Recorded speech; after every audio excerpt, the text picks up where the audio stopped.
नमस्कार। देश काल में आपका एक बार फिर से स्वागत है। मैं हूं मुकेश कुमार। दोस्तों, ऐसा लगता है कि विनाश काले विपरीत बुद्धि। प्रधानमंत्री नरेंद्र मोदी लोकसभा चुनाव के जो नतीजे आए हैं उससे कुछ सीखने के लिए तैयार ही नहीं। वो अपने आप को बदलना ही नहीं चाहते हैं। वो नई परिस्थितियों को समझना नहीं चाहते हैं। नई परिस्थितियों के हिसाब से अपनी सियासत को ढालना ही नहीं चाहते।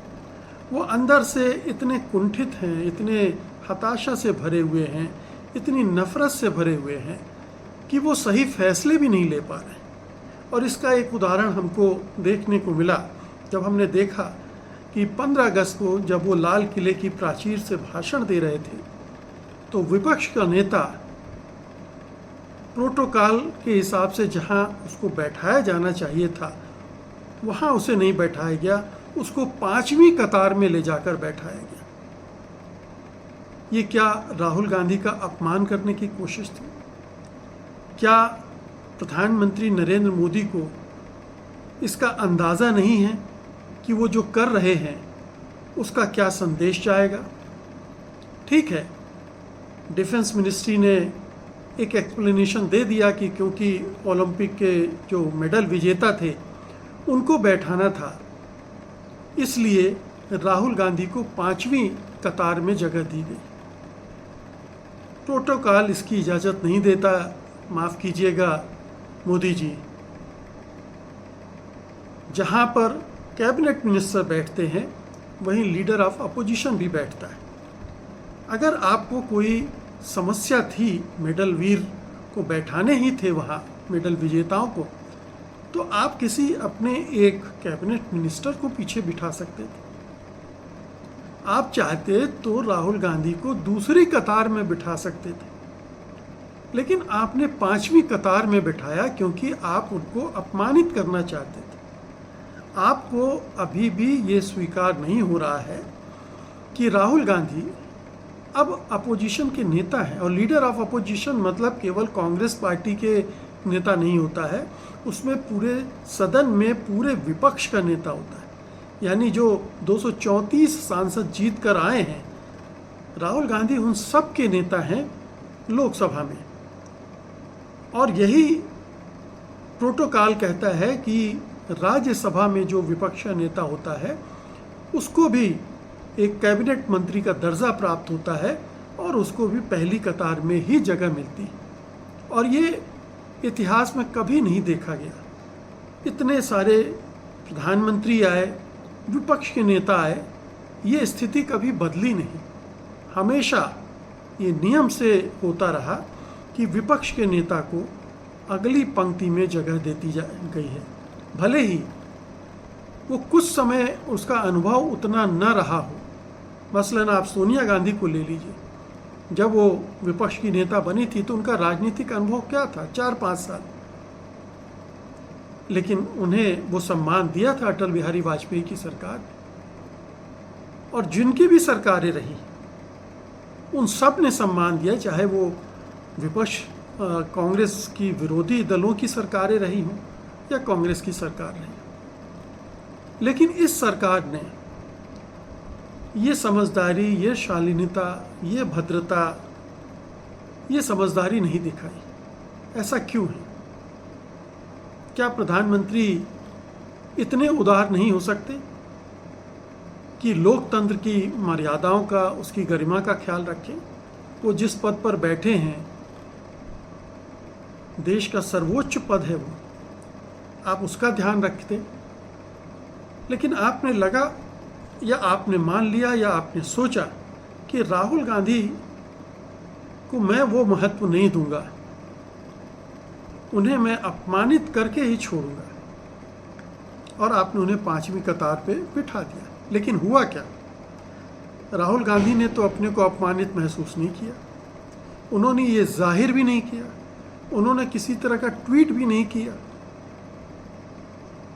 लेकिन ये संदेश पूरे देश भर में फैल गया। पूरे मीडिया में सबसे ज़्यादा चर्चा अगर उनके भाषण में से किसी बात की हुई है तो इसी की कि उन्होंने राहुल गांधी को 5वीं कतार पर बिठाया। सोचिए, जो 90 मिनट की कवायद प्रधानमंत्री ने की थी और उससे वो जो हासिल करना चाहते होंगे राजनीतिक रूप से, जो संदेश देना चाहते होंगे, जो नरेटिव गढ़ना चाहते होंगे, उनका क्या हुआ? राहुल गांधी और बड़े बन गए इससे, उनका कद थोड़ा और बड़ा हो गया। पहले ही वो 2 भारत जोड़ो यात्राओं के ज़रिए अपने विशेष विनम्रता की वजह से, आम लोगों के साथ घुलने मिलने की वजह से लोकप्रियता में मोदी जी से आगे निकल चुके हैं। अब उन्हें मोदी जी से कोई चैलेंज नहीं है, बल्कि मोदी जी के लिए अब राहुल गांधी चैलेंज हो गए। और ये हमने संसद में बहस के दौरान भी देखा कि किस तरह से राहुल गांधी ने उनकी परतें उधेड़ दी थी, उनकी पूरी जो छवि बनाई हुई थी नॉन बायोलॉजिकल नेता की, उसके परखच्चे उड़ गए थे। और वो किस तरह से खिसियाए हुए थे, खींचे हुए थे, वो भी, और उनके गृह मंत्री अमित शाह भी। कायदे से उन सब चीज़ों से प्रधानमंत्री को सबक लेना चाहिए था, लेकिन प्रधानमंत्री ने सबक नहीं सीखा। अभी आरएसएस प्रमुख मोहन भागवत ने कहा था कि हमें अपने विरोधियों को, विपक्षियों को शत्रु नहीं समझना चाहिए। नेता प्रतिपक्ष हैं, वो दुश्मन नहीं है। लेकिन प्रधानमंत्री अभी भी राहुल गांधी को एक दुश्मन की तरह देखते हैं, शत्रु की तरह देखते हैं। और अगर वो प्रधानमंत्री अपने मुख्य विपक्षी नेता को इस तरह से देखता है तो किस तरह से संसद चलाएगा और किस तरह से देश चलाएगा?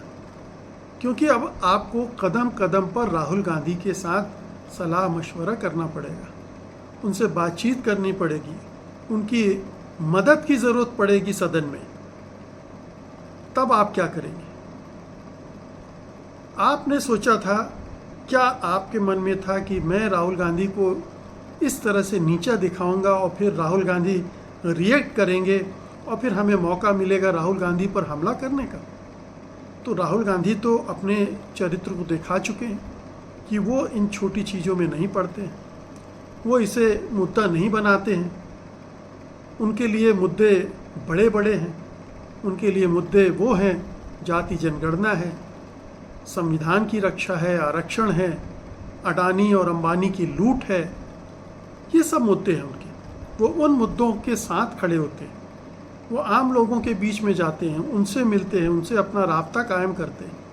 लेकिन आप लाल किले की प्राचीर से खड़े होकर आप अपने ही देश के एक नेता को अपमानित कर रहे होते हैं। वेस्टमिनिस्टर सिस्टम की बात होती है तो ब्रिटेन में तो जो लीडर ऑफ अपोजिशन होता है उसको शैडो प्राइम मिनिस्टर का दर्जा हासिल रहता है। एक तरह से राहुल गांधी भी वही है, आपने उनका अपमान किया है। ये एक तरह से देश के जनादेश का भी अपमान है, जनता का भी अपमान है, क्योंकि जिस जनता ने उन्हें चुन कर भेजा है, उन्हें एक जिम्मेदारी आयत की है, दी है, आप उसको, उस जिम्मेदारी को निभाने में बाधाएं खड़ी कर रहे हैं। तो ये एक बहुत ही दुखद और दुर्भाग्यपूर्ण घटना थी। और ये प्रधानमंत्री नरेंद्र मोदी के ताज में कोई रत्न नहीं जड़ती, बल्कि उनके ताज को और कमज़ोर करती है, आबाहीन करती है, उन्हें और एक कहने चाहिए कम लाइट में प्रस्तुत करती है, उनकी छवि को और ख़राब करती है। बहुत बहुत शुक्रिया आपका, धन्यवाद, नमस्कार।